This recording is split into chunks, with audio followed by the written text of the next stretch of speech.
কমছে back to back LC, মূলধনী যন্ত্রপাতিতেও নেই আশার আলো। নেতিবাচক পেট্রোলিয়াম আমদানির চিত্র, ব্যবসা বাণিজ্যে মন্দার ফল বলছেন ব্যবসায়ীরা।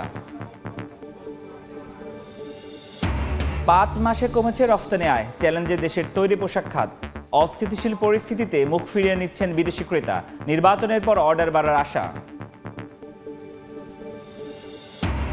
জমির উচ্চমূল্য, জ্বালানি সংকটে আগ্রহ হারাচ্ছেন উদ্যোক্তা। পুরোপুরি চালু হয়নি রাজশাহীর বিসিক শিল্পনগরী 2, 3 বছরে বরাদ্দ মাত্র 71টি প্লট। নতুন বছরের শুরুতেই বিশ্ববাজারে বাড়ল দুগ্ধজাত পণ্যের দাম। জানুয়ারির প্রথম নিলামে বেড়েছে প্রায় 6%, বিক্রি কমল 4,500 মেট্রিক টন। এবং যুক্তরাষ্ট্রে প্রবেশে $15,000 পর্যন্ত জামানত দিতে হবে বাংলাদেশ সহ 25 দেশের নাগরিকদের। 21 জানুয়ারি থেকে কার্যকর হবে নতুন ভিসা বন্ড নীতি।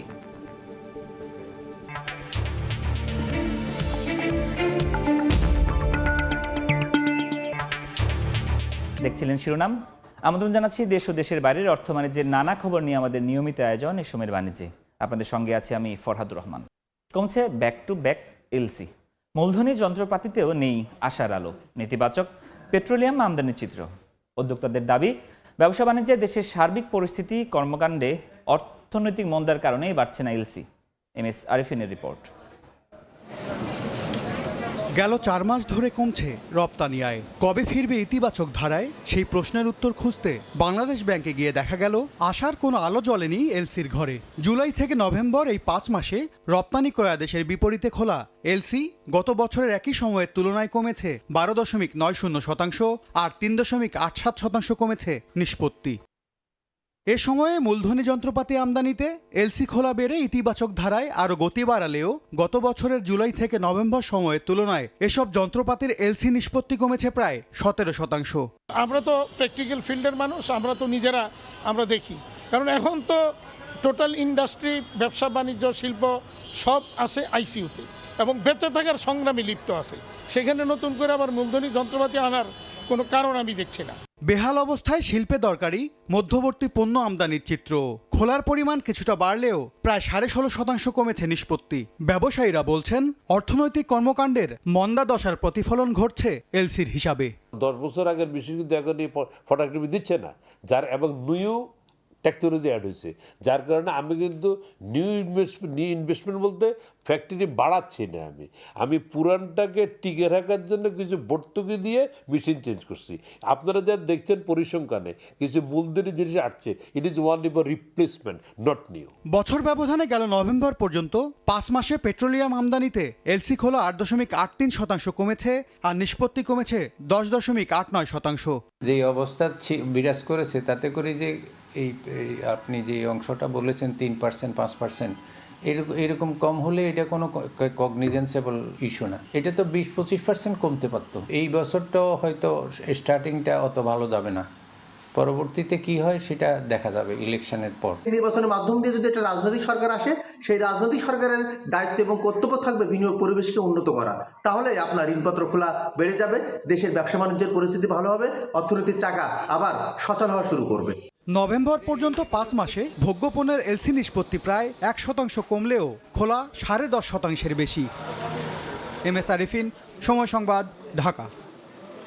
দর্শক, প্রতিবেদনটি দেখলাম। দেশের আমদানি রফতানি বাণিজ্য ও সার্বিক অর্থনৈতিক কর্মকাণ্ড নিয়ে আলোচনার জন্য আমাদের সঙ্গে ভার্চুয়ালি যুক্ত হয়েছেন Bangladesh textile mills association BTM এর সাবেক পরিচালক ও সংগঠনটির পাওয়ার অ্যান্ড এনার্জি কমিটির চেয়ারম্যান প্রকৌশলী রাজীব হায়দার। জনাব রাজীব হায়দার, এ সময়ের বাণিজ্যে আপনাকে স্বাগত।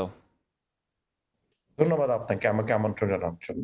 আমরা প্রতিবেদনে দেখছিলাম ব্যাক টু ব্যাক এলসি কমছে। আপনারা ব্যবসায়ীরা কি ভাবছেন, কেন এই কমার কারণ কি? আসলে এটা একটা সামগ্রিক বিভিন্ন সামগ্রিক বিভিন্ন রকম উপাদানের এটা একটা প্রতিফলন এখানে হচ্ছে, যে আলটিমেটলি যখন আপনার এক্সপোর্ট গ্রোথ কমে যায় বা এক্সপোর্ট অর্ডার হ্রাস পায়, তখনই কিন্তু ব্যাক টু ব্যাক এলসির পরিমাণও কমে যাবে, কারণ আমার যদি আলটিমেট এক্সপোর্টের রপ্তানি আদেশ আমার বাস্কেটে না থাকে, তখন সেই ক্ষেত্রে কিন্তু আমি এই কাঁচামাল ইম্পোর্ট করার জন্য যে ব্যাক টু ব্যাক এলসি দেশীয় সোর্সে মানে লোকাল ব্যাক টু ব্যাক বা foreign back to back LC খুলবো, সেটার পরিমাণ কমে যায় এবং এটা সরাসরি ক্রয়াদেশের সাথে সম্পৃক্ত। আসলে দেশে এখন একটা নির্বাচনী প্রচারণা চলছে। আমাদের অনেক আলটিমেট বায়াররা যারা আমাদেরকে অর্ডার প্লেস করেন, তারা দেখতে চাচ্ছেন এই দেশে একটা নির্বাচন কিভাবে অনুষ্ঠিত হবে বা হতে যাচ্ছে। অনেকটা এটাও একটা বড় ফ্যাক্টর হিসেবে কাজ করছে, যা হয়তো নির্বাচনের পরে একটি রাজনৈতিক সরকার প্রতিষ্ঠা হবার পরে ওরা আবার ক্রয় আদেশ নিয়ে ফিরে আসবে। এটা এরকম একটা আশা আমরা দেখছি। আবার অন্য ক্ষেত্রে আমাদের ওয়ার্ল্ড ওয়াইড কিন্তু আসলে অর্থনৈতিক যদি চিত্রটা আপনি দেখেন, এটা খুব ভালো না। সেক্ষেত্রে আলটিমেট কাস্টমারদের যে ইউএস গভর্নমেন্টের যে ট্যারিফের কারণে ওখানে কিন্তু ভোক্তাদের চাহিদাও কমে গেছে, এবং সেই ক্ষেত্রে কিন্তু ক্রয়াদেশও ইউএসএ থেকে আমরা কম পাচ্ছি কম্পারেটিভলি।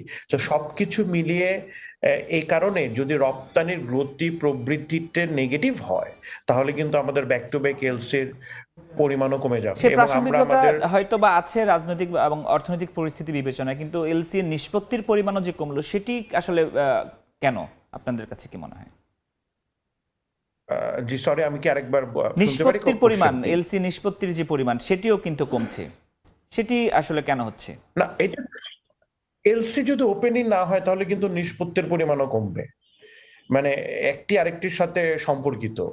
আপনি এলসি নিষ্পত্তি হবে তখনই যখন আমার র মেটেরিয়াল রিকোয়ারমেন্ট হবে এবং আমি আনতে চাবো, এবং সেই ক্ষেত্রে যেহেতু আমার রিকোয়ারমেন্টই কমে গেছে, দেখুন আমাদের যদি আমি যে অ্যাসোসিয়েশনের প্রতিনিধিত্ব করি, আমি যদি আমাদের সেক্টরের একটা সামগ্রিক অবস্থা তুলে ধরি, আমাদের আজকে প্রায় 35 থেকে 40টি সুতার কারখানা বন্ধ। আমাদের মিলগুলো তাদের উৎপাদন সক্ষমতা 60 ভাগে পৌঁছাতে যাতে হিমশিম খাচ্ছে। বিটিএম এ তো টেক্সটাইল গার্মেন্টস শিল্পের কাঁচামাল সরবরাহ করে, মানে আমরা ব্যাকওয়ার্ড লিঙ্কেজ ইন্ডাস্ট্রি থেকে সুতা এবং কাপড় গার্মেন্টস ইন্ডাস্ট্রিকে দেই, এবং ওখান থেকে আলটিমেট গার্মেন্টসটা ওনারা বাইরে এক্সপোর্ট করেন।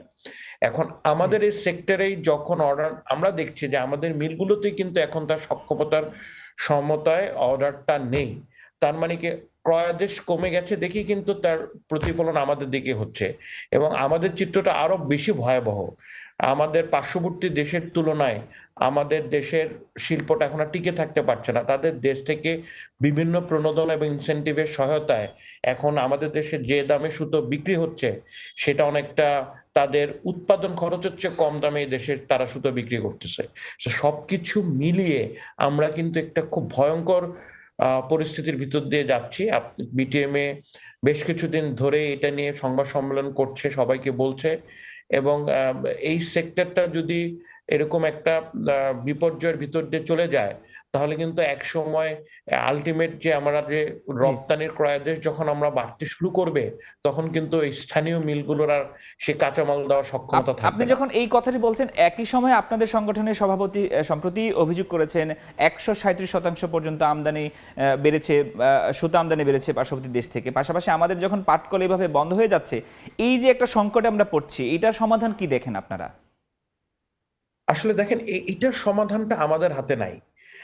এইটার সমাধানটা আমরা খুব পরিষ্কারভাবে ডিটেইলে এবং আমরা খুব কনস্ট্রাকটিভ ওয়েতে সরকারের কাছে কিন্তু আমরা এই সমস্যার কারণগুলো চিহ্নিত করতে পেরেছি, যে কেন আমাদের এই সমস্যা আমরা পড়ছি।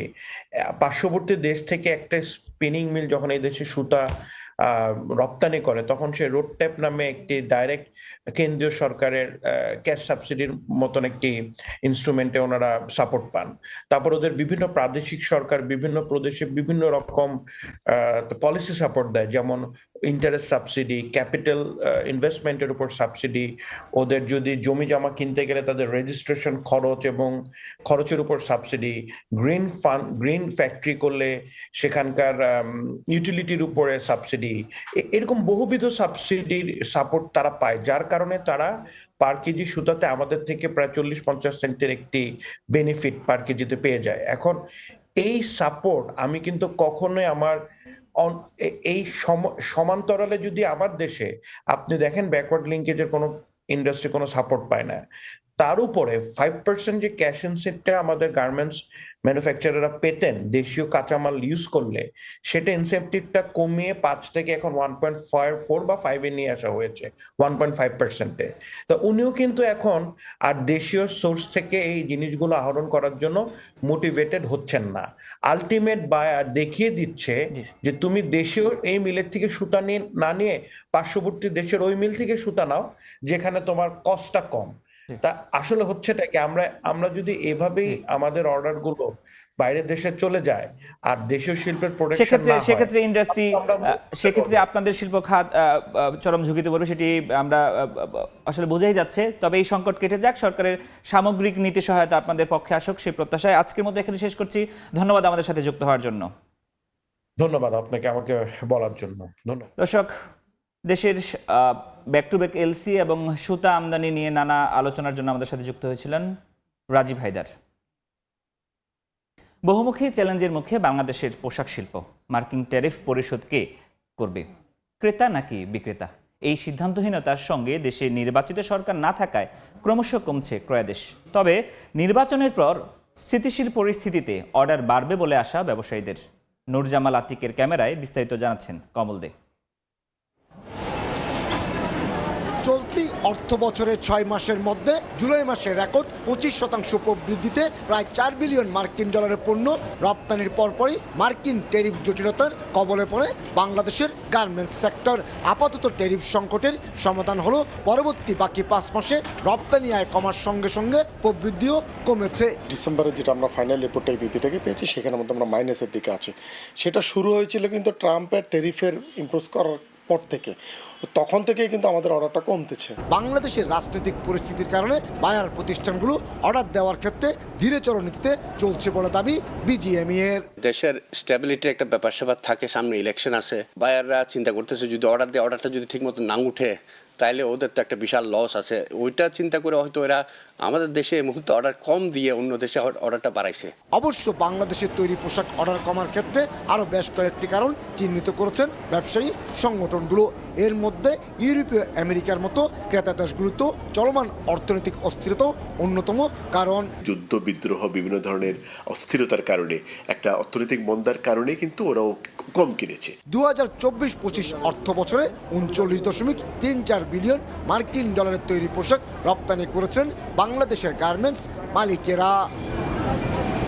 নানা সংকটের মাঝেও এগিয়ে চলেছে দেশের তৈরি পোশাক খাত। এখন মার্কিন ট্যারিফ সহ নানা জটিলতায় যে সংকট সৃষ্টি হয়েছে, আগামীতে তা কেটে যাবে এবং বাংলাদেশের গার্মেন্টস সেক্টর আগের পর্যায়ে পৌঁছাবে, এমনটি বলছেন গার্মেন্টস মালিকেরা। চট্টগ্রামের বায়েজিদ শিল্পাঞ্চল থেকে কমল দে, সময় সংবাদ।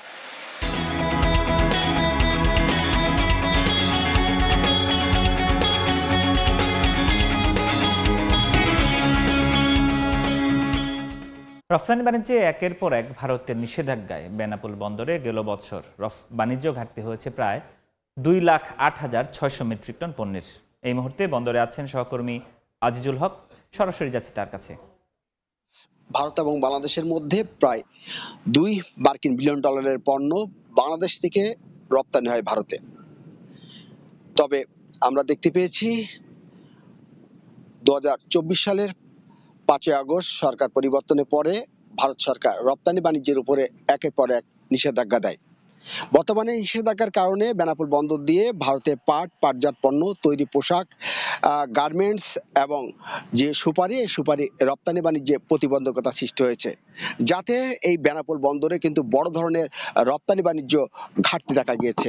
বেনাপোল স্থল বন্দরের তথ্য বলছে 2024 সালে বেনাপোল বন্দর দিয়ে ভারতে রপ্তানি হয়েছিল 4,70,024 মেট্রিক টন বিভিন্ন ধরনের পণ্য। আর 2025 সালে এসে রপ্তানি পণ্য কমে দাঁড়ায় 2,61,423 টন। অর্থাৎ 2024 সালের তুলনায় 2025 সালে এসে রপ্তানি কমে দাঁড়ায় 2,08,625 মেট্রিক টন। এদিকে আপনি জানেন যে বেনাপোল বন্দর দিয়ে পাটজাত পণ্য, তৈরি পোশাক রপ্তানি বন্ধ থাকলেও হঠাৎ করে আবার সুপারি রপ্তানিতে প্রতিবন্ধকতা প্রতিবন্ধকতা সৃষ্টি হয়েছে। এই মুহূর্তে বেনাপোল বন্দরে প্রায় 3 মাস ধরে 150 সুপারিবাহী ট্রাক এখনো বেনাপোল বন্দরে আটকে আছে। আমরা লক্ষ্য করেছি, অর্থাৎ ব্যবসায়ীরা আমাদেরকে যেটি বলছেন যে বেনাপোল বন্দর দিয়ে প্রচুর পরিমাণে পণ্য রপ্তানি হয় ভারতে। তবে ভারতের নিষেধাজ্ঞার কারণে এই রপ্তানি বাণিজ্যে প্রতিবন্ধকতা সৃষ্টি হয়েছে। বিশেষ করে কোনো কারণ ছাড়াই একের পর এক এই রপ্তানি বাণিজ্যে নিষেধাজ্ঞা হচ্ছে। এমনকি ভারত এবং বাংলাদেশের মধ্যে সীমান্তের শূন্যরেখায় যে বাণিজ্য বৈঠক হতো, সেই বাণিজ্য বৈঠকটি 1.5 বছর ধরে বন্ধ রাখা হয়েছে। এতে সুষ্ঠুভাবে বাণিজ্য পরিচালনার ক্ষেত্রে নানান সমস্যার সম্মুখীন হচ্ছে ব্যবসায়ীরা। আমরা কথা বলেছি বন্দর কর্তৃপক্ষের সাথে। বন্দর কর্তৃপক্ষ বলছে স্বাভাবিক সময় প্রতিদিন 250 থেকে 300 ট্রাক পণ্য রপ্তানি হলেও সর্বশেষ গতকাল রপ্তানি পণ্যের পরিমাণ ছিল মাত্র 58 ট্রাক। এই ছিল বেনাপোল স্থলবন্দর থেকে আমদানি এবং রপ্তানি পরিস্থিতি নিয়ে আমার কাছে সর্বশেষ। বেনাপোল থেকে আমদানি রফতানির খবর জানাচ্ছিলেন সহকর্মী আজিজুল হক। এবার পুঁজিবাজারের খবর। দেশের প্রধান স্টক এক্সচেঞ্জের লেনদেন পরিস্থিতি জানাতে যাচ্ছি ডিএসসির ওয়েবসাইটে। দর্শক, আমরা আজকে দেখতে পাচ্ছি যে 3 সূচকে ঊর্ধ্বমুখী প্রবণতায় চলছে লেনদেন এবং সেটির ক্ষেত্রে সবচেয়ে বেশি বেড়েছে ডিএসসি এক্স অর্থাৎ প্রধান সূচক। আমরা যেটি দেখতে পাচ্ছি যে এই সূচকে 37.75 পয়েন্ট বেড়েছে আর পয়েন্ট অবস্থান করছে 4991.36 পয়েন্টে। আর সরিয়া সূচকের ক্ষেত্রে আমরা দেখতে পাচ্ছি 5 পয়েন্ট বেড়েছে 1010.96 পয়েন্টে কিন্তু অবস্থান করছে ডিএসসি সরিয়া সূচক। আর বাছাইকৃত সূচকের ক্ষেত্রে আমরা দেখতে পাচ্ছি সেটিরও পরিমাণ বাড়তির দিকে, অর্থাৎ 16.35 পয়েন্ট বেড়ে সেটি এখন অবস্থান করছে 1911.88 পয়েন্ট। এবং এই যে সূচকের পরিবর্তন, এরই মাঝে আসলে সকাল থেকে এখন পর্যন্ত 1 ঘন্টা 20 মিনিট আসলে অতিবাহিত হয়েছে। এই ঢাকার প্রধান পুঁজিবাজারে লেনদেন হয়েছে 146.80 কোটি টাকার মতন। আর এই লেনদেনের ভিতরে আমরা দেখতে পাচ্ছি যে 220টি প্রতিষ্ঠানের শেয়ারের দাম বেড়েছে, কমেছে 83টির, আর অপরিবর্তিত রয়েছে 73টি কোম্পানির শেয়ারের দাম। এবং এইটির সাথে সাথে গতকালকের যে পরিস্থিতি সেটি শুধু একটু বলে দিতে চাই, কারণ গতকালকে সূচকের মিশ্র প্রবণতায় কিন্তু শেয়ারের বাজার চলেছে এবং তাদের গতকালকে লেনদেন হয়েছিল 454 কোটি টাকার শেয়ারের লেনদেন হয়েছে। আমরা যদি একটু এখন পর্যন্ত যে 20টি প্রতিষ্ঠানের শেয়ার আছে সেটির কি অবস্থা, শীর্ষ 20টি প্রতিষ্ঠানের শেয়ারের ক্ষেত্রে আমরা দেখতে পাচ্ছি অধিকাংশই, অর্থাৎ শীর্ষ 5টির ক্ষেত্রে আমরা দেখতে পাচ্ছি যে 3টিতেই কিন্তু ব্যাংকের শেয়ারের দাম বেড়েছে। এবং আমরা এখন পর্যন্ত দেখছি প্রায় 11 কোটি শেয়ার বিক্রি করেছে সিটি ব্যাংক, তাদের এখন প্রতিটি শেয়ার বিক্রি হচ্ছে 25 টাকা 70 পয়সায়। আর মালেক্স মিনিংয়ের প্রতিটি শেয়ার বিক্রি হচ্ছে 30 টাকা 90 পয়সায়। উত্তর ব্যাংকের প্রতিটি শেয়ার বিক্রি হচ্ছে 24 টাকা 40 পয়সায়। এবং একই সাথে আমরা দেখতে পাচ্ছি ডাচ বাংলা ব্যাংকের প্রতিটি শেয়ার এখন এই মুহূর্তে বিক্রি হচ্ছে 41 টাকা 20 পয়সায়। আর তাদের এই যে শেয়ার, ডাচ বাংলা শেয়ারের কথা যদি বলি, 40 টাকা 20 পয়সায় গতকালকে বিক্রি হয়েছিল, সেটির প্রতি আগ্রহ কিন্তু এখন আমরা দেখতে পাচ্ছি বেড়েছে। আর পঞ্চম অবস্থানে আছে স্কয়ার ফার্মাসিউটিক্যালস লিমিটেড। এই যে পরিস্থিতি, সেই পরিস্থিতি আমরা দেখতে পাচ্ছি যে সূচকের ঊর্ধ্বমুখী প্রবণতায় কিন্তু লেনদেন শেষ করছে ঢাকার, এখন পর্যন্ত চালাচ্ছে ঢাকার পুঁজিবাজার। তো এই ছিল আমার কাছে এখন পর্যন্ত শেয়ার বাজারের সবশেষ আপডেট। কাগজ নির্ভরতা কমিয়ে ব্যবসায়ীদের কর রিফান্ড প্রক্রিয়া ডিজিটাল করেছে জাতীয় রাজস্ব বোর্ড এনবিআর। সকালে রাজধানীর আগারগাঁওয়ে রাজস্ব ভবনে অনলাইন ভ্যাট রিফান্ড প্রসেসের উদ্বোধন করেন এনবিআর চেয়ারম্যান মোহাম্মদ আব্দুর রহমান খান। এ সময় জানানো হয় এর ফলে করদাতাকে আর ভ্যাট অফিসে যেতে হবে না। হয়রানি কমার পাশাপাশি গতি বাড়বে রিফান্ড প্রক্রিয়ায়। এই ভ্যাট সিস্টেমে জমা থাকা তথ্যের ভিত্তিতে কর্মকর্তারা ব্যবসায়ীদের প্রাপ্য রিফান্ড বুঝিয়ে দেবেন। এজন্য ব্যবসায়ীদের অনলাইনে আবেদন করতে হবে। এর প্রেক্ষিতে সরাসরি তার ব্যাংক অ্যাকাউন্টে রিফান্ড পৌঁছে দেবে এনবিআর। আগে আমরা অটোমেট করব, আমরা কাগজের কোনো রিফান্ড দিব না, তারপরে আমরা এটা চালু করব। এবং সেই লক্ষ্যে একটু সময় লেগেছে, বাট আলটিমেটলি আজকে থেকে শুরু হচ্ছে। শুরু যখন হয়ে যাবে তখন এটা জেনারেলাইজ হয়ে যাবে। ভ্যাটেরটা সাকসেসফুলি করার পরে আমরা ইনকাম ট্যাক্সেরটা করবো। এটা জটিল হওয়ার কোনো কারণ নাই। ট্যাক্স পেয়ার তার নিজের ব্যাংক অ্যাকাউন্ট ডিটেলস দিবে, সেটা আমাদের রেকর্ডে থাকবে। ট্যাক্স পেয়ার নিজেই শুধুমাত্র আমি রিফান্ড চাই বাটনে ক্লিক করলে ওনার কাজ শেষ। এরপরের কাজগুলো হচ্ছে আমাদের এন্ডে।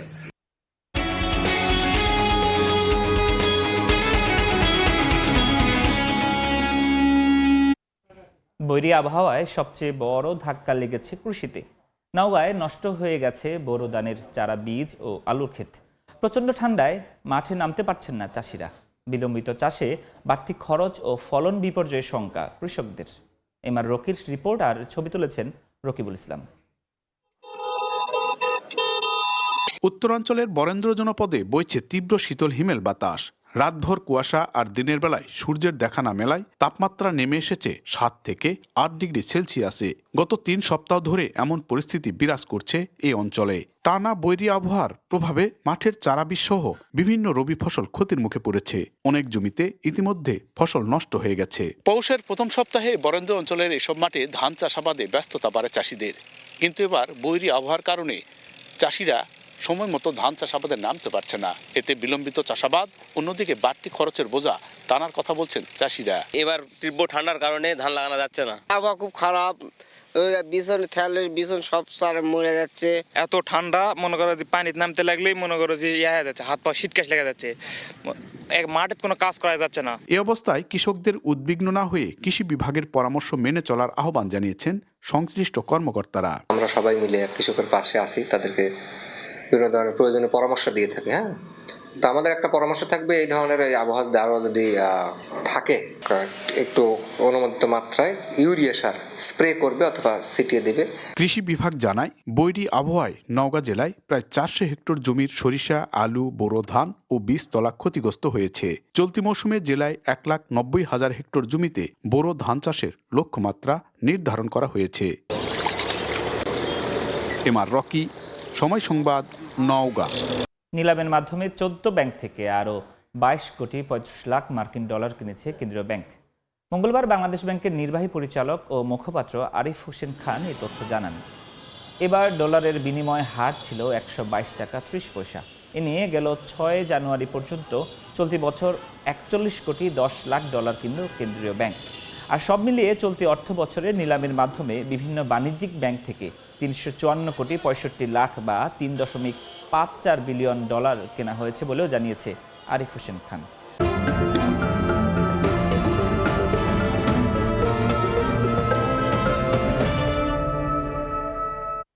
উদ্যোক্তা সংকটে উদ্বোধনের 3 বছরেও পুরোপুরি কার্যক্রম শুরু করতে পারেনি রাজশাহীর বিসিক শিল্পনগরী 2। জমির বেশি মূল্যের সঙ্গে জ্বালানি সহ নানা সংকটে আগ্রহ হারিয়েছেন উদ্যোক্তারা। এতে বাস্তবে ধরা দিচ্ছে না 9,000 মানুষের কর্মসংস্থানের স্বপ্ন। তবে প্লটের দাম কমানোর সুযোগ নেই বলে জানিয়েছে কর্তৃপক্ষ।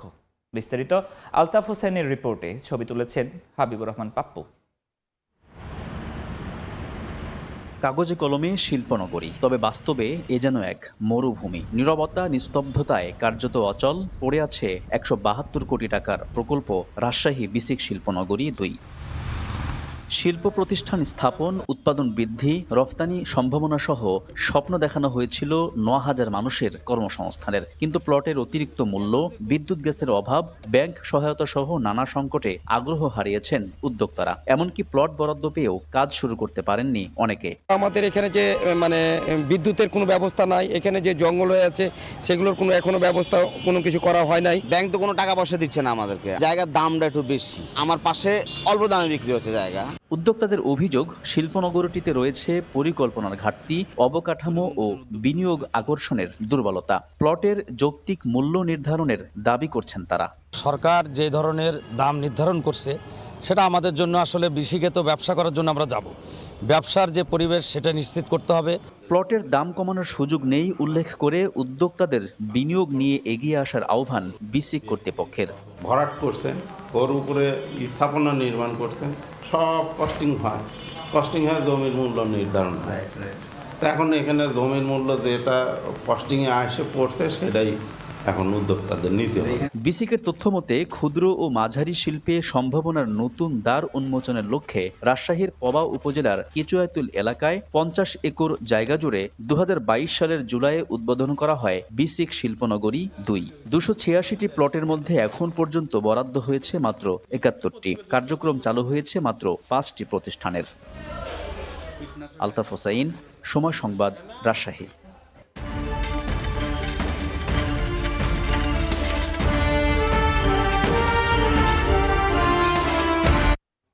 টানা 5 মাস কমার পর নতুন বছরের শুরুতেই বিশ্ববাজারে বাড়ল দুগ্ধজাত পণ্যের দাম। জানুয়ারির প্রথম নিলামে গড়ে প্রায় 6.5% বেড়েছে বলে জানিয়েছে দুগ্ধজাত পণ্য বিক্রির সবচেয়ে বড় নিলামকারী প্রতিষ্ঠান গ্লোবাল ডেইরি ট্রেড জিডিটি। তবে বিক্রি কমেছে 4,500 মেট্রিক টনের বেশি। গেল 5 আগস্ট ওই মাসের প্রথম নিলামে বিশ্ববাজারে দুগ্ধজাত পণ্যের দাম সামান্য বৃদ্ধির পর টানা কমতে থাকে। অক্টোবরের দ্বিতীয় নিলাম পর্যন্ত দাম কমতির গ্রাফে হেরফের হলেও এরপরের 5 নিলামে বেড়েছে পতনের ব্যবধান। 16 ডিসেম্বর 2025 সালের শেষ নিলামে কমে 4.4%।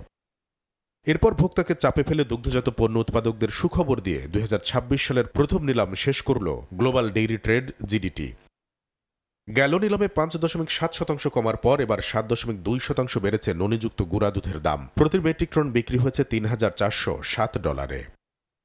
পতন থেকে ঘুরে দাঁড়িয়েছে ননি ছাড়া গুঁড়া দুধও। এবার 5.4% বেড়ে প্রতি মেট্রিক টন বিক্রি হয়েছে $2,564। গেল নিলামে সর্বোচ্চ দাম কমতির রেকর্ড গড়া অ্যানহাইড্রাস মিল্ক ফ্যাটের এবার দাম বেড়েছে 7.4%। জিডিটির নিলামে সবচেয়ে দামি এই পণ্যের 1 মেট্রিক টনের দাম ছাড়িয়েছে $6,000। কামরুল হাসান সবুজ, সময় সংবাদ। যুক্তরাষ্ট্রে প্রবেশে $15,000 পর্যন্ত জামানত বা বন্ড জমা দিতে হবে বাংলাদেশ সহ 25 দেশের নাগরিকদের। স্থানীয় সময় মঙ্গলবার মার্কিন পররাষ্ট্র দফতরের ওয়েবসাইটে প্রকাশিত তথ্যে জানা যায়, বাংলাদেশ সহ নতুন যুক্ত দেশগুলোর নাগরিকদের আগামী 21 জানুয়ারি থেকে এই ভিসা বন্ড নীতি কার্যকর হবে। যেসব আবেদনকারী B1 বা B2 ভিসার জন্য যোগ্য বলে বিবেচিত হবেন, তাদের ভিসা সাক্ষাৎকারের সময় 5,000, 10,000 বা সর্বোচ্চ $15,000 বন্ড জমার পরিমাণ নির্ধারণ করা হবে। পররাষ্ট্র দফতর জানায়, আবেদনকারীদের যুক্তরাষ্ট্রের ট্রেজারি ডিপার্টমেন্টের অনলাইন প্ল্যাটফর্মের মাধ্যমে এই জামানতের শর্তে সম্মতি জানাতে হবে। আর্থিক সংকটে পড়ে দেউলিয়া হওয়ার ধার প্রান্তে বিশ্ববিখ্যাত বিলাসবহুল পণ্য বিক্রেতা প্রতিষ্ঠান স্যাক্স গ্লোবাল এন্টারপ্রাইজ পরিস্থিতি সামাল দিতে জরুরি ভিত্তিতে $100 কোটি ঋণ পাওয়ার চেষ্টা করছে নিউ ইয়র্ক ভিত্তিক এই কোম্পানিটি। চলতি মাসের শুরুতেই প্রধান নির্বাহীর পদ থেকে সরে দাঁড়িয়েছেন মার্ক মেট্রিক। বড় এক ধাক্কা লাগছে বিলাসবহুল ফ্যাশন দুনিয়ায়। দীর্ঘদিনের ব্যবসায়িক মন্দার ঋণের চাপে এবার দেউলিয়া ঘোষণার প্রস্তুতি নিচ্ছে বর্তমানে বিশ্বের বৃহত্তম মাল্টি ব্র্যান্ড বিলাসবহুল পণ্য বিক্রেতা প্রতিষ্ঠান স্যাক্স গ্লোবাল। গেল 30 ডিসেম্বর $10 কোটি সুদের কিস্তি পরিশোধে ব্যর্থ হওয়ার পর থেকেই প্রতিষ্ঠানটির ভবিষ্যৎ নিয়ে তৈরি হয়েছে এমন শঙ্কা। আন্তর্জাতিক গণমাধ্যমগুলোর প্রতিবেদন, সংকট কাটাতে বর্তমানে পাওনাদারদের সঙ্গে দফায় দফায় আলোচনার টেবিলে বসছে স্যাক্স কর্তৃপক্ষ। কয়েক সপ্তাহের মধ্যে মার্কিন আদালতের চ্যাপ্টার 11 আইনের অধীনে দেউলিয়া সুরক্ষা চেয়ে আবেদনও করতে পারেন তারা। ব্যবসা সচল রাখতে এরই মধ্যে $100 কোটি একটি বিশাল ঋণ প্যাকেজ নিয়ে আলোচনা চলছে বলেও জানানো হয়েছে। বন্ড হোল্ডারদের সঙ্গে আলোচনার ভিত্তিতে এই ঋণের বড় একটি অংশ প্রায় $75 কোটি নতুন বিনিয়োগ হিসেবে আসতে পারে, যা দিয়ে দেউলিয়া ঘোষণার পরও তাদের ব্যবসায়িক কার্যক্রম চালিয়ে যাওয়ার সুযোগ পাবে নিউ ইয়র্ক ভিত্তিক প্রতিষ্ঠানটি। এমন পরিস্থিতির মধ্যেই স্যাক্স গ্লোবালে প্রায় 30 বছর কাটানোর পর মার্ক মেট্রিক চলতি মাসের শুরুতেই প্রধান নির্বাহীর পদ থেকে সরে দাঁড়িয়েছেন। তার জায়গায় এসেছেন আবাসন ব্যবসায়িক প্রতিষ্ঠান NRDCর মালিক রিচার্ড বেকার। এর আগে 2024 সালের জুলাই মাসে স্যাক্স ফিফথ অ্যাভিনিউয়ের মূল প্রতিষ্ঠান হ্যাডসন বে কোম্পানি তাদের প্রতিদ্বন্দ্বী নেইম্যান মার্কাসকে কিনে নেয়। উদ্দেশ্য ছিল খরচ কমিয়ে নর্ডস্ট্রম বা মেসিসের মতো প্রতিদ্বন্দ্বীদের সঙ্গে টেক্কা দেয়া। স্যাক্স ফিফথ এভিনিউতে $60 সাধারণ পোশাক থেকে শুরু করে $20,000 পর্যন্ত দামি ডিজাইনের ড্রেস পাওয়া যায়। এমনকি $38,000 বেশি মূল্যের ব্যাগও বিক্রি করে প্রতিষ্ঠানটি। কামরুল হাসান সবুজ, সময় সংবাদ। এ পর্যায়ে শীর্ষ সংবাদগুলো জানিয়ে দিচ্ছে আরেকবার। কমছে ব্যাক টু ব্যাক এলসি, মূলধনী যন্ত্রপাতিতেও নেই আশার আলো। নেতিবাচক পেট্রোলিয়াম আমদানির চিত্র, ব্যবসা বাণিজ্যে মন্দার ফল বলছেন ব্যবসায়ীরা। 5 মাসে কমেছে রফতানি আয়, চ্যালেঞ্জে দেশের তৈরি পোশাক খাত। অস্থিতিশীল পরিস্থিতিতে মুখ ফিরিয়ে নিচ্ছেন বিদেশি ক্রেতা, নির্বাচনের পর অর্ডার বাড়ার আশা। এবং যুক্তরাষ্ট্রে প্রবেশে $15,000 পর্যন্ত জামানত দিতে হবে বাংলাদেশ সহ 25 দেশের নাগরিকদের। 21 জানুয়ারি থেকে কার্যকর হবে নতুন ভিসা বন্ড নীতি।